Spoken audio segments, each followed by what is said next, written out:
As media outlets publish a spate of stories with women accusing Donald Trump of sexual misconduct. And he denounces the media and threatens to sue the New York Times. He was like an octopus. It was like he had 6 arms. He was all over the place when he started putting his hand up my skirt. And that was it. That was it. I was out of there. And so now we address the slander and libels that was just last night thrown at me by the Clinton machine and the New York Times and other media outlets. These vicious claims about me of inappropriate conduct with women are totally and absolutely false. The one on the airplane, every guy and woman will say, I can't believe it. So that's disgusting. And what struck me about that story is that when the New York Times reporter confronted Trump about it, he screamed at her and said, "You're a horrible person," which is just classic abusive behavior. And the truth is that victims of sexual assault, victims of rape, victims of unwanted groping, they often don't come forward. They're humiliated, especially back in the day. They were told, move along, it happens to all women, you got to take it. Okay, that's what I was going to ask you. That's what I was going to ask. I'm skeptical about the timing of all of this dropping. Talk about an October surprise. And on the heels of Trump's war of words with Paul Ryan and other Republican leaders is the press all but writing him off. Hillary Clinton being damaged by hacked emails from WikiLeaks that showed disparaging remarks, collusion with the State Department, and coziness with some journalists. But are the media playing this down in favor of the groping allegations against Trump? And how will both candidates fare in Las Vegas against the first general election moderator from Fox, Chris Wallace? Plus, I go behind the scenes with one of the creators of the Showtime program, The Circus. So Donald Trump has just put his finger on the nuclear button and pressed it. What a circus. I'm Howard Kurtz, and this is Media Buzz.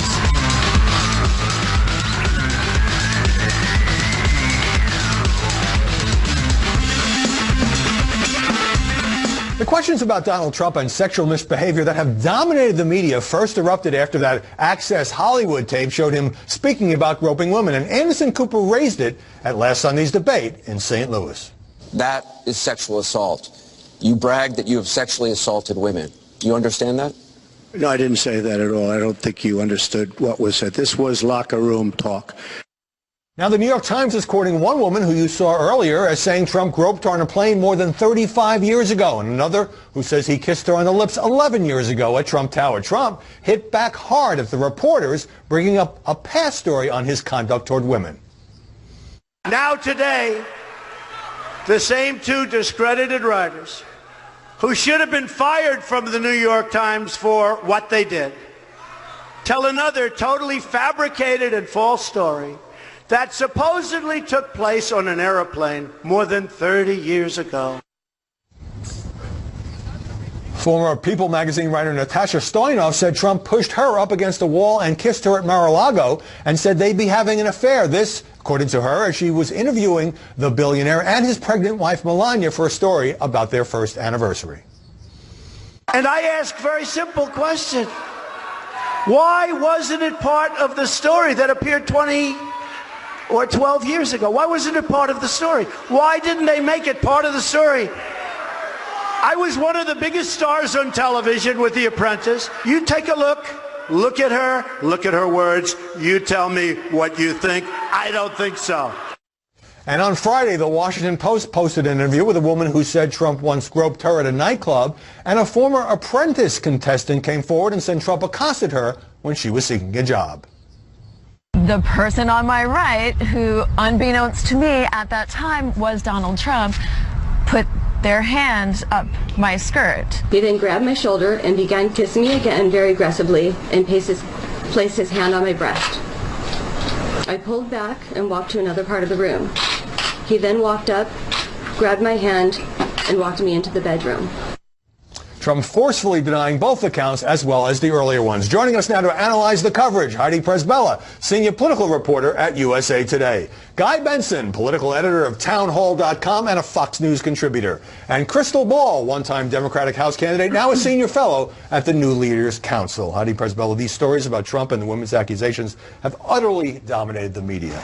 Are news outlets going a bit overboard? Well, there is no doubt that we have gone full tabloid, and I myself, like a lot of Americans, I think, thought I can't stand to watch that videotape one more time. But the reason why is because the accounts of these women almost hauntingly match what Donald Trump said he himself does to women, and also the sheer volume of the women who are now coming out. Look, the American people Trump, by the way, of course, said that this was locker room talk with Billy Bush 11 years ago. Right. And you know, the American people say, I want substance, I want to have a debate about the issues, things that affect my life. I'm there with them. I agree with them. But the problem is the history of our politics says that we care about this stuff, and we care a lot about it. I've covered every GOP campaign since 2000. If you ask those GOP voters what they hate the most about the Clintons, it's not their economic policies or anything else.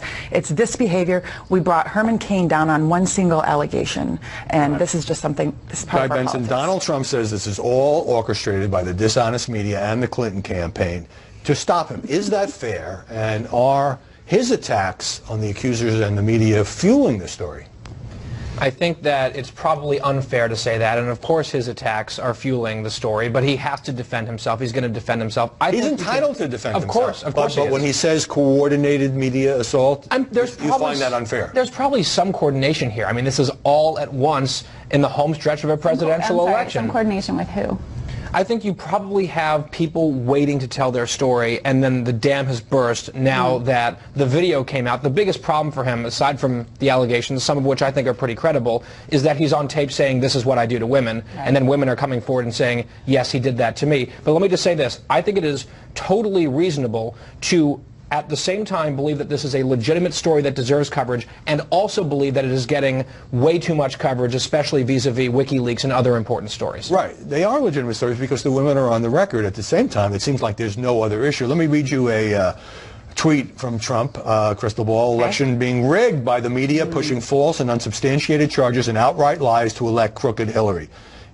Again, is there any evidence that the media are pushing this? They're certainly receptive to these stories, and they're juicy stories, and they provide ratings. You had every day last week, and including into yesterday, and perhaps the day's not out today, a new woman coming forward and saying the exact same thing happened to me. And let's keep in mind that these media outlets, they didn't just throw up any old accuser, right? These women had contemporaneous folks who they had spoken with 10 and 20 and 30 years ago when it happened that were also interviewed. So if it's a conspiracy, I mean, you're talking about basically every major national media organization in the country and women who really do have documented interactions with it. I mean, it's just insane. It's tinfoil hat. They have told other people this is coordinated. It's hard to know, at least to be clear, whether these are true. But is it fair for skeptical journalists to say, why did some of these women wait until the final month of the election to come forward with stories that, at least in one case, was more than 35 years old? Well, as a journalist, you always have to question the motives of people who are giving you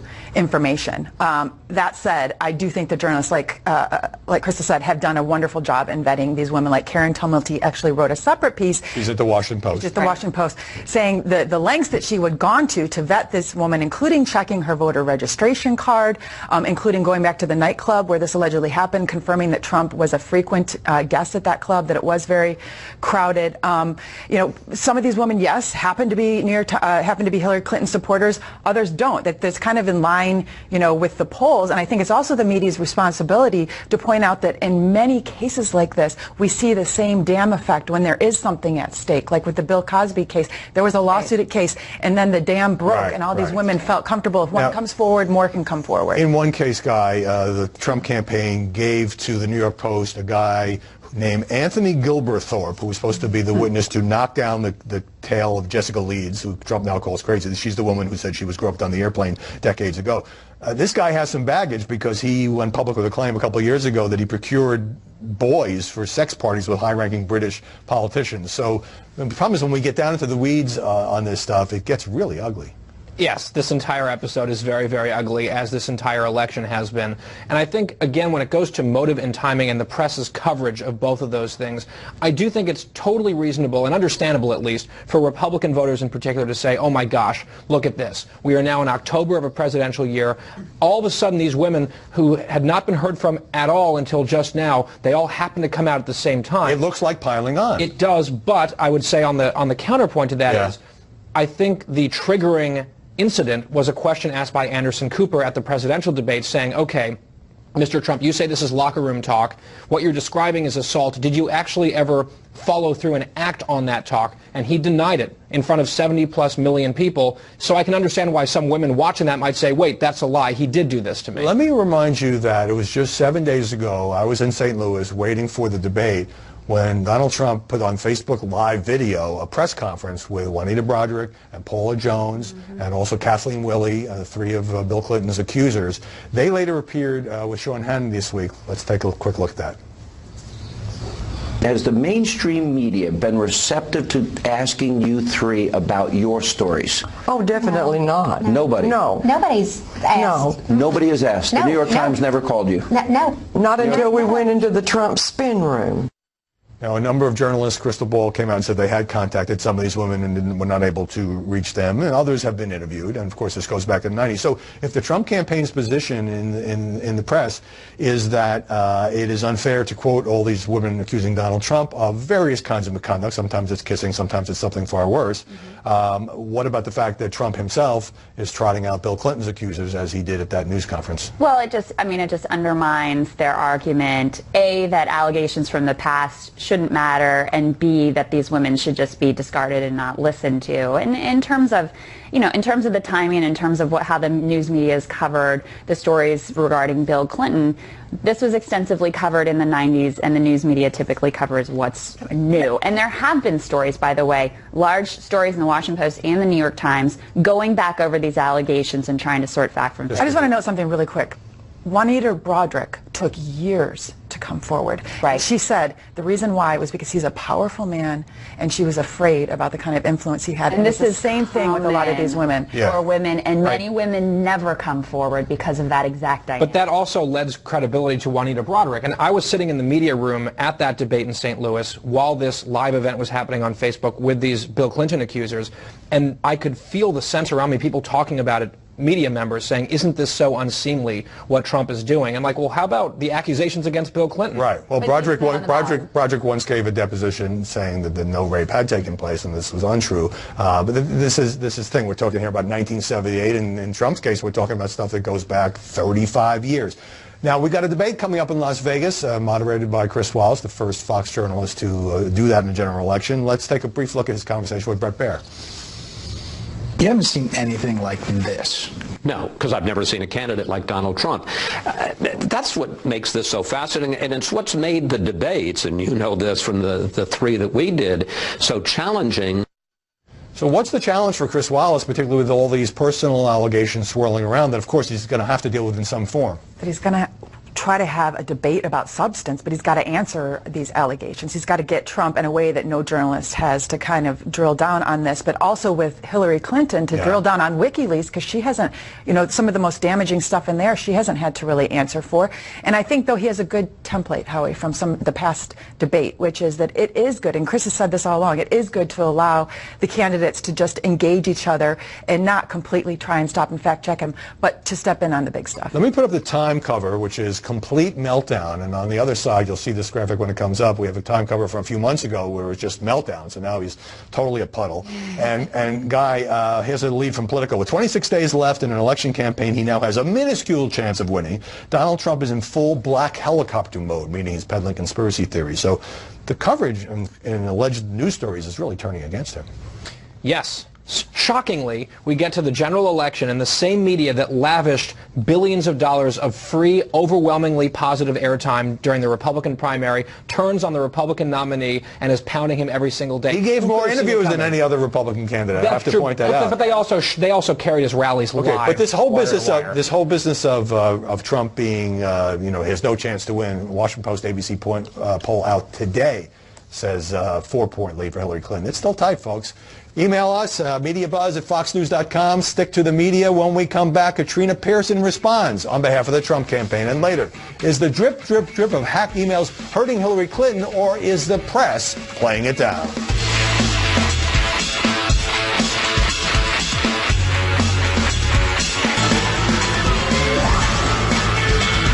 Joining us now from Dallas is the Trump campaign's national spokeswoman, Katrina Pearson. Good to see you. Donald Trump is denying the accusations of now 9 women who are accusing him of various kinds of sexual misbehavior or misconduct. Do you believe it is unfair for media outlets to publish or broadcast these on-the-record accusations? Well, I absolutely believe that this is unfair, considering how one of the initial women, the lady on the airplane, has already changed her story. Many of these women weren't vetted, and now we see other individuals coming forward, like perhaps a witness, other Miss Teen USA members who aren't seeing the light of day. But when it came to, and when it comes to now, you know, the women who have accused Bill Clinton of various kinds of sexual assault and misconduct, Kathleen Willey, Paula Jones, Juanita Broderick, and others, you told Megyn Kelly back in May, those women are fair game because we're not talking about Bill's conduct here, we're talking about Hillary Clinton's conduct, and it's completely irrelevant. If that is fair game, how can women making accusations, which I don't know definitively are true and you don't know definitively are true, how can their accounts not be fair game as well? Well, this whole concept of someone going after someone, and this was not litigated back then, the threats, the slashing of tires, the hurting of pets, the releasing of naked photo threats, those things weren't brought to the forefront. These are simply just allegations. These are simply just allegations. As I said, there have been witnesses that have come forward. There are other people that were around during that time that came forward. Some of these incidents, like the one at the concert, there wasn't even a concert on that date. So these are the kinds of things that I'm talking about as far as vetting of the allegations. I mean, we could talk about allegations all day long, including with Hillary Clinton, but some of these things just haven't been fleshed out and vetted. Specifically with the coverage to this is absolutely ridiculous. Yes, this is blown way out of proportion, but we already know through the revelations of WikiLeaks that the New York Times has been colluding with the Clinton campaign. All right, well, we're going to deal with that in a later segment. Now, let me take a play for you how one of your top surrogates, Ben Carson, responded to questions about this. Are you saying that these women are lying? That's your characterization because you need to characterize it that way to try to make me the bad guy. No, but here's the fact. You just said it's a question. You were describing a personal pattern. Stop. Hey, can you turn her microphone off, please? No. It doesn't matter whether they're lying or not. Katrina, it doesn't matter whether they're lying or not. They are saying one thing, and Donald Trump is forcefully and vehemently denying their accounts. Well, what you just saw was typical of the other networks. Anytime a Trump supporter or surrogate goes on those networks, they are immediately cut off whenever you want to talk about the policy or whenever you don't agree with the narrative that they want you to participate in. And with regard to what Ben Carson said about lying, is they made it personal. That's what they do. He was just simply stating Mr. Trump's position on that. It's not the job of the anchor to attack the one being questioned, their personal opinions. Right, well, we are talking about Mr. Trump. He has come out and said that these allegations are not true, and we take him at his word. That was on MSNBC's Morning Joe. All right, so Donald Trump called reporters from the New York Times corporate lobbyists for Carlos Slim. He's the Mexican billionaire who owns a chunk of Times stock. What evidence is there that Carlos Slim has anything to do with the editorial newsroom decisions of the Times?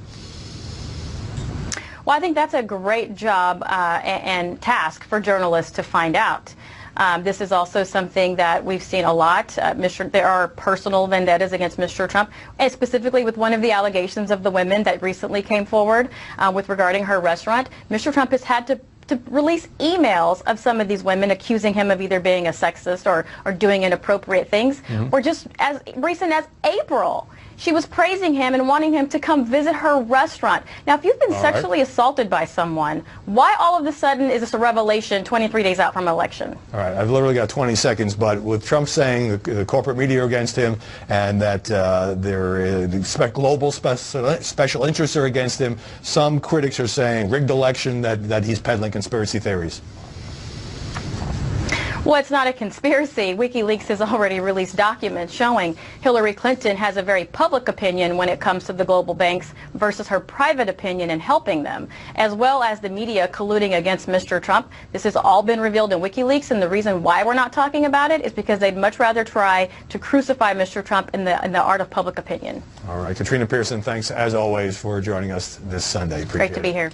Thank you. Up next, more WikiLeaks fallout as a CNN commentator and others seem awfully friendly to the Clinton camp. And later, do female journalists have a different view of the latest allegations against Donald Trump?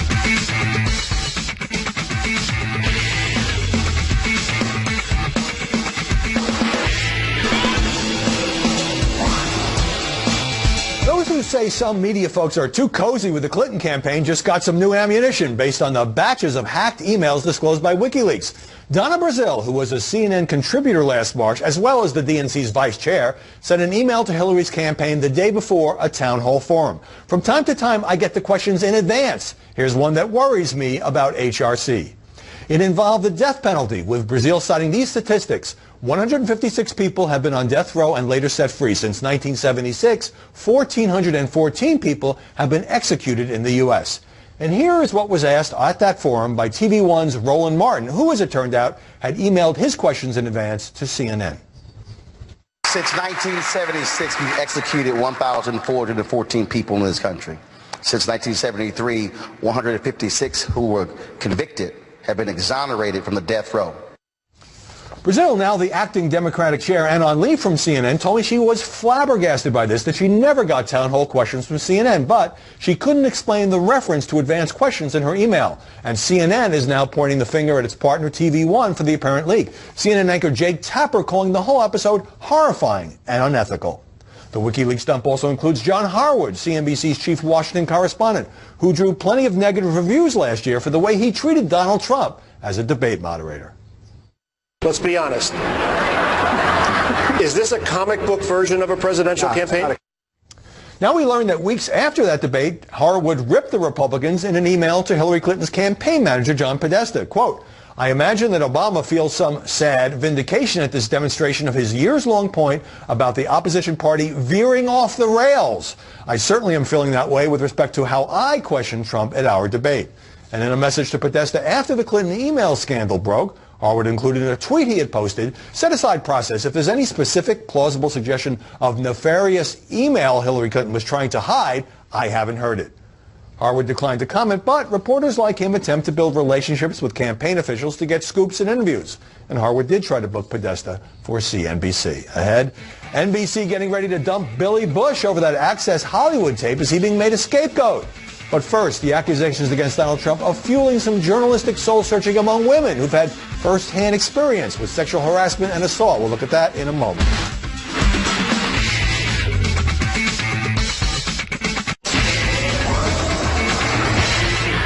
The press reports on the latest accusations against Donald Trump have sparked a number of debates in the media, not just about journalistic fairness, but also about women, their own experiences with sexual harassment and sexual assault, and how they respond.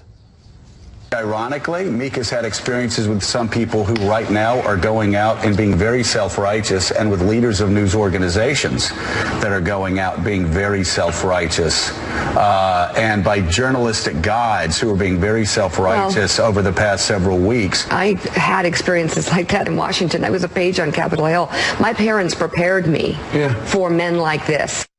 Joining us now, Molly Hemingway, senior editor at The Federalist, and Amy Argetsinger, an editor and former columnist at The Washington Post. Amy, have you had experiences like this? Have friends of yours? And if so, does it change the way you look at the allegations by these women involving Donald Trump? Friends of mine have had experiences like this, and I think you're seeing a lot of women talk about this, write about this, sharing their experiences on social media. You know, it's interesting. I think we all got flashbacks to the Bill Cosby situation as this began to unfurl like an avalanche, really. The difference here is really seeing women find something very relatable in the situation. With the Cosby allegations, it was somewhat more exotic. People being drugged, people being raped. Right. Here, you're talking about women who've been groped, have had aggressive sexual passes made at them. Unwanted kisses, yeah. And that's something that a lot of people have experienced, right. And that a lot of people are sharing their stories about now. Molly Hemingway, let me read you a couple things. Ruth Marcus this morning in her Washington Post column, the arm went around my shoulder, the hand began to creep further and further down the neckline of my dress. She was 20 years old at a college newspaper dinner. Natasha Stoynoff, the People magazine writer who published her account this week, says, I was ashamed, blamed myself for his transgression. I minimized it. I was afraid a wealthy man could discredit and destroy me. Do female journalists look at this differently because of what some personal experiences they or their friends may have had? I think female journalists are frequently dealing with wealthy or powerful men, and sometimes wealth and power correlates with sexual entitlement. And so female journalists do encounter this type of thing, just like all other women do. And so I think that has to play a role in how they're covering this story. And Amy, an author named Kelly Oxford wrote on Twitter, "Tweet me your first assault." She told about being grabbed on a bus when she was 12. 27 million people either visited her page or responded. So I'm getting the impression as a guy that this has really struck a pretty deep chord. Oh, absolutely. Absolutely. I mean, you know, you start off talking about workplace incidents, but here we're talking about a full range of things that women experience when they were children or teenagers, or whether it happened to them in the workplace or whether it happened when they were walking down the street. And what you see a lot of women reflecting upon, too, as Ruth Marcus did, was the tendency to remain silent. You know, we all like to think, oh, we would, throw an elbow, we would yell. And that's not what happens. And I think that's why there's a lot of sympathy for women who are coming forward with stories only much later who didn't speak about it before, except maybe to a couple of friends, because that's the truth. Women are disinclined to make a fuss. They think they won't be believed. They think it's not worth the hassle. Or there'll be a backlash, or they'll lose their job or whatever. Absolutely. But let's talk now about the accusations by these women against Donald Trump and how much media attention it's getting. And do you see a difference, Molly, in the level of sympathy there was or was not in the press for Paula Jones and Kathleen Willey and Juanita Broaddrick? Of course, that happened almost 20, those incidents were talked about and debated almost 20 years ago. I don't think the time difference is as significant as the political difference, and I think there's a big problem with how we cover these stories. I don't get the sense that journalists are genuinely concerned about the sexual exploitation of women so much as they're just using this as a way to push a political agenda, and that is very dangerous. I mean, these are issues that women deal with whether or not there's a presidential election going on, and they should be covered a bit less. There's so much enthusiasm going into this story, and it doesn't seem like it's genuinely out of concern for women so much as a way to bludgeon Donald Trump. So you're saying something really significant here, which is you believe that, as opposed to when Bill Clinton was sort of given a pass by a lot of feminists and some in the media, although he did get impeached over Monica Lewinsky and related lies, that you believe that the reason the media have really fully embraced the accounts by these women, which we don't know whether they're true, but they may be true, is because they don't like Donald Trump and he's a Republican. Is that fair? I mean, I don't think there's any question that the media are at odds with Donald Trump and they will use anything. I mean, journalistically speaking, one of the things that's very challenging about this story is when dealing with claims of sexual assault, you're usually dealing with private incidences, which are very difficult to verify, but a lot of people are just going with single-sourced stories, and that is not a typical journalistic practice to go with with just one source to make a claim. You wouldn't see that happening against Steve Jobs or Bill Gates or something like that. We should be careful to be covering this story with the same due diligence that we would apply to anyone else, whether or not we like them or not. Well, I have concerns about the volume of the coverage because it seems like there's no other issue in the campaign right now. But when Molly says single source story, I mean, if you've got somebody on the record and then they provide people they told this 2 months ago or years ago, what else can you do? I suspect. Or should you not go ahead with the story? Again, I'm an editor at the Washington Post. I've not been involved in the coverage of these particular stories. I would not be surprised if there are a lot of accusations that are not being reported because journalists don't have the same gut comfort level that they do with the ones that have been coming out there. You know, the ones you've been seeing written about, there is an incredible amount of details. Like, here are 5, 6 people who we've talked to who say that she told us this story contemporaneously.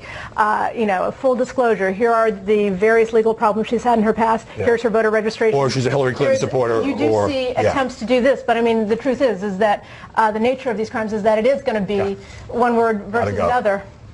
Or there is not going to be a story at all. Probably. On that point, Amy Argersinger, Molly Hemingway, thanks very much for stopping by. Coming up, the Clinton campaign facing all kinds of embarrassing emails and those hacked material, but is the press giving her a pass? And later, Mark McKinnon of The Circus uncovering the media circus.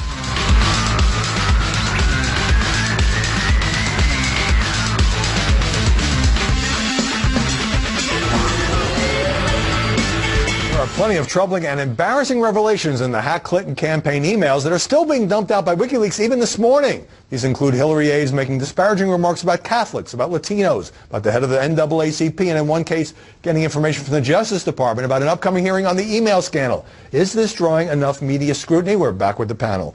Guy, also we learned about collusion between the State Department and the Clinton campaign, about leaking information having to do with Sid Blumenthal, the Hillary confidant, emails from him, to a, quote, friendly reporter at the AP before the House Investigating Committee found out about it. How is all of this not a bigger story? It should be a bigger story. I think what Democrats want to talk about is the provenance of the documents. These are stolen and possibly Russia putting their thumb on the scale of the election. And that's a fair point, is it not? Fair, and I think if the roles were reversed and the KGB were working against the Republican nominee in a presidential election, Republicans would be screaming bloody murder, and they should. But the idea that the media would spend as much time muting their coverage or sucking their thumbs about how the documents came out into public, if it were the Republican, I just don't buy that at all. All right, Crystal Ball, we have John Podesta, the campaign chairman, talking about needy Latinos. Communications Director Jennifer Palmieri, who's Catholic, writing about whether Catholicism is the most socially acceptable, politically conservative religion for rich people.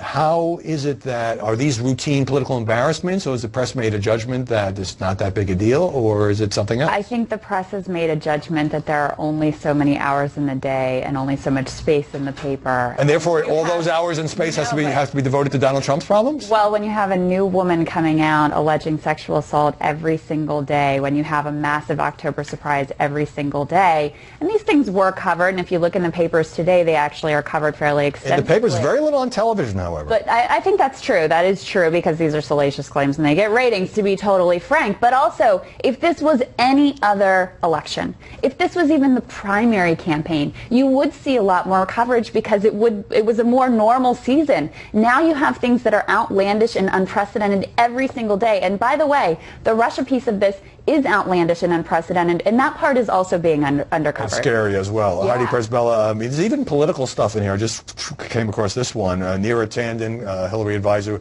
works for the Center for American Progress, talking about her inability to do a national interview and communicate genuine feelings of remorse and regret is now, I fear, becoming a character problem, more so than honesty. People hate her arrogant, like her down. It's a sexist context, but I think it's the truth.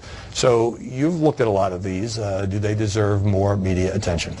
That is the problem, is just the sheer volume of it. And I still think that a lot of these, like the email that you just cited, kind of confirm what everybody's worst suspicions are about Washington and about politicians, which is that they're very calculated in the messages that they craft. But there's no single smoking bomb. I still think that the most important story is the initial leak about her speeches and the focus on the open borders and immigration. Speeches and from big Wall Street firms, yeah. Yeah, and I hope that, and I know that Chris Wallace will come through in terms of pressuring her on that. Words versus her aides from multiple years ago. Exactly. But I just do think a lot of it is the sheer volume of it, and I am glad to see you make a distinction between broadcast and print as a member of the print news media, because we are doing our best to go through all of these emails and to do regular updates on. But most stories on the front page are not about that. They're about Trump. And finally, Guy, in the debate, this has gotten less media attention, although Charles Kraft had been very critical. Trump saying, well, because you'd be in jail, and that, I'm going to ask for a special prosecutor if I win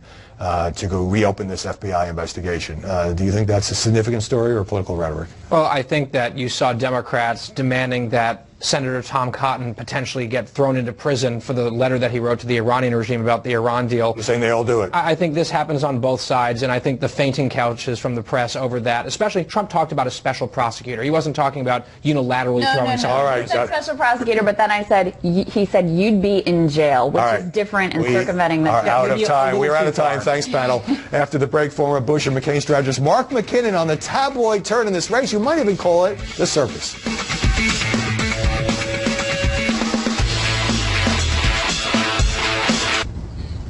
I was at the second debate in St. Louis last Sunday when Mark McKinnon, the former Republican strategist, spotted me. Next thing I knew, he had me in front of a camera for The Circus, his behind-the-scenes campaign chronicle that airs Sunday nights on Showtime.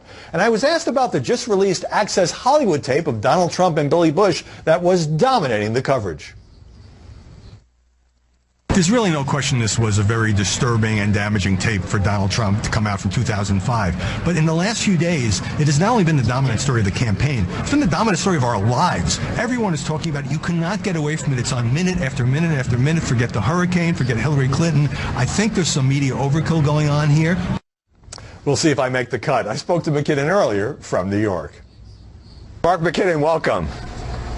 Hey, Howie, how are you? Doing great. As an old political message guy, what's the impact on a campaign like Trump's when you get hit boom, boom, boom with media stories about women saying he groped them, he kissed them when they didn't want to? How does a campaign get rocked like that? Well, I mean, it's just like you're in a boxing ring. You get hit with a flurry of punches, and, you know, you look around, you're on the canvas looking up. It's very tough. I mean, you know, I was remembering back to 2000, we got hit with a DWI just a few days out from the election, and that put us in crisis mode. But this campaign in the last week, as we talked about at the debate, never seen anything like it, nothing close. I mean, it's just one allegation, one revelation after another. You know, there's tapes and women on one side, emails on the other. Right. You know, usually a week would go by in a normal campaign. In this campaign, it's a matter of minutes where we see new news breaking. Is it fair to question why some of these women came forward now to outlets like the New York Times and People magazine? Obviously, Trump is saying this is unfair and even coordinated. Well, sure, it's a fair question, but I think that there are also, you know, it's fair to get the responses to that, and I think a lot of the women would say, or are saying, that you know, this is not something they're proud of, they're embarrassed by it, but that they were inspired to do this when Donald Trump went on television in the debate and said that no, he had never actually physically assaulted anybody, and they're sitting there watching them saying, well, now wait a minute, I was. But now that this is front and center, that's their story, yeah. Now that this is front and center, is it equally fair game for the media to dig and excavate the Bill Clinton sex scandals and some of his accusers from the 80s and 90s? Well, I mean, anything's fair game that the campaign's put into play if it's relevant to the election, if it's relevant to the accusations. And, you know, we are clawing our way to the bottom here. It's, you know, who can provide the most salacious material. And unfortunately for the voters, it's diverting any attention away from anything close to policy. I mean, I think that, you know, what's going to happen now, you know, these allegations, are, you know, it gets sort of Cosby-like, which meaning that, you know, some women come out, which gives, you know, safety and comfort for others to come out. They feel like it's okay now because others have. So I suspect we'll see others come out. And then, as Donald Trump says, perhaps there'll be more women alleging Bill Clinton intersections, and then we'll have, you know, WikiLeaks on the email. So I think it's pretty much sex and emails for the rest of the campaign. Let's talk about the circus. Has chronicling the campaign in real time, as you have been doing, changed your view of the media and the way they cover campaigns since you're now behind the camera?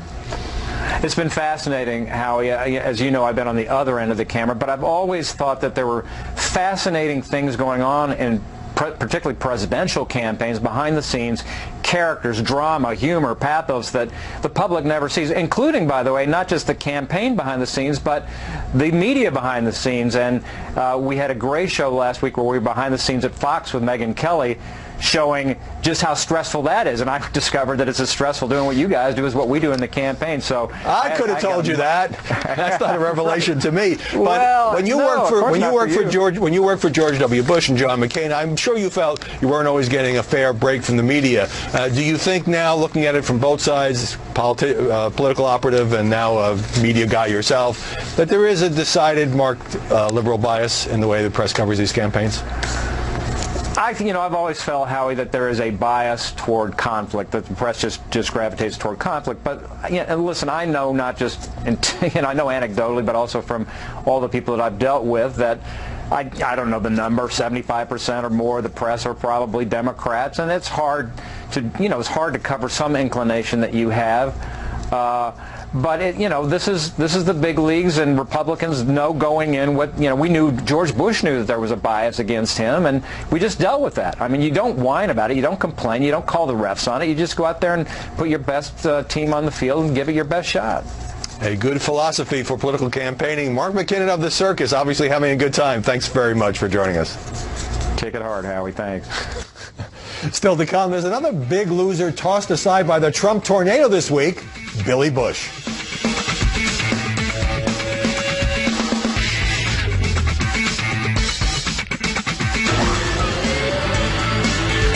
Billy Bush, the Today Show co-host, is getting the boot from NBC. This after the leaking of that 11-year-old Access Hollywood tape of him egging on Donald Trump in their crude talk about women.